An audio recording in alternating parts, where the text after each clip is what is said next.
Hello, and welcome.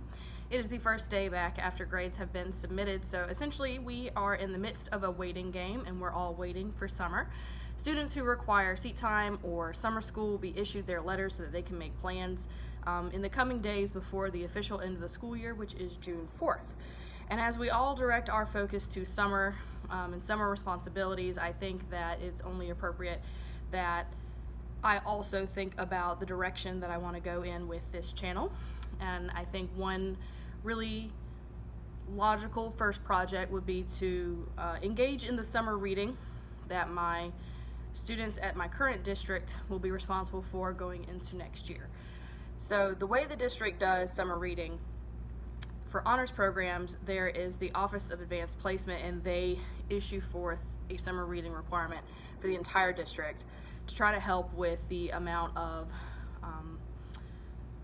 mobility that we have in our district, where students will transfer schools or they'll move. And so the idea is that the summer reading is the same for all schools within the district, so that way if the student begins a summer reading assignment, they don't arrive to a new location and realize that the summer reading expectations were something different. This is just for the honors program, so as of right now, that's the only reading assignments that I am aware of. Today I am going to try to dig up and see what the general education classes will be doing for summer reading, and I'll see if I can add those in as well. As of right now, I am prepared to do the English 2 summer reading for all rising 9th and 10th graders who are previously enrolled in English 1, and I will also be engaging in the English 3 honors summer reading for all rising 9th and 10th graders previously enrolled in English 2. Okay, so summer reading. For my students who are rising into English 2 honors, they will be required to read The Alchemist as well as one novel from a list of 10, so there's a lot of choice in that. For how I'm going to handle this, I'm letting my students vote on which text is most interesting to them, and so that'll be the one that I cover. And I think that once I start covering that text, and if more students come to my channel, then that might be the text that kind of certain students will rely on, which is fine. I'm just going to use this as a means of communication, offering some brief summary, but not really necessarily creating a summer project that could be replicated by student after student after student. I'm not trying to necessarily circumvent or create a Spark Notes for the district's summer reading, because sometimes it does not change from year to year to year. Like it does go through overhauls. So the goal that I have is not to cheat the system. I'm not trying to just give students answers as I'm on my way out, but I do know that some of our students, when they're going home, they don't have older siblings or guardians who have the time to sit with them and help them to understand a novel, because some of these novels can be very challenging. I'm just trying to offer a voice of support and create a venue where they could ask questions that I might be able to respond to, or at least direct them to online resources and things like that. So that's just what I'm trying to do, is just to be an additional voice to assist students who might need a little bit of extra help. For my students going into English 3 honors, this reading assignment is very different from what I have seen in the past. So I assume that this one has gone through an overhaul. I don't know that for sure, but that's just from me looking at the assignment, what it appears to be. So the way they broke up English 3 honors reading assignment is they gave them 6 time periods in British history, and then underneath the time periods they had a large text that was either a drama or a novel, and then they had smaller text, poems and essays, and the students had bullets that they could choose under each category, and that's trying to give them, again, more student choice and more initiative into their own summer reading adventure. But it does also kind of look overwhelming if you were a student and you're looking at this 4-page reading handout. It can be intimidating, and if there's no one who's willing to help you, it's very easy to just say, I'm not going to worry about that. That's going to be future me's problem.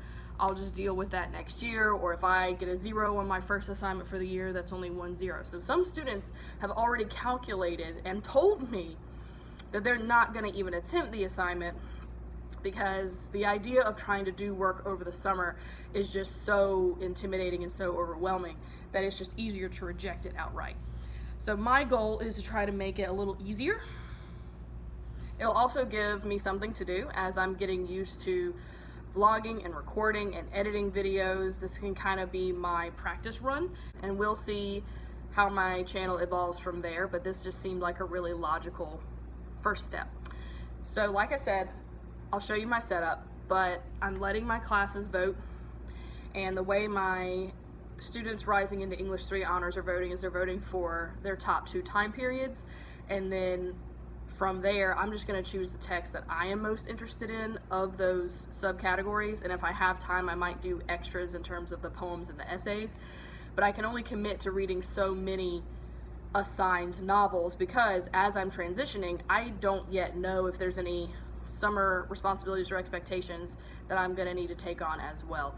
So I'm not going to take on the responsibility of say 10 novels or even 8 novels. I feel like that might be a little overwhelming for me. But yeah, so that's how I'm going to begin the channel. I'm hoping to put out videos every week, sometimes maybe twice a week, where maybe I'll have a summer reading video and then like a vlog style video where I'm creating plans.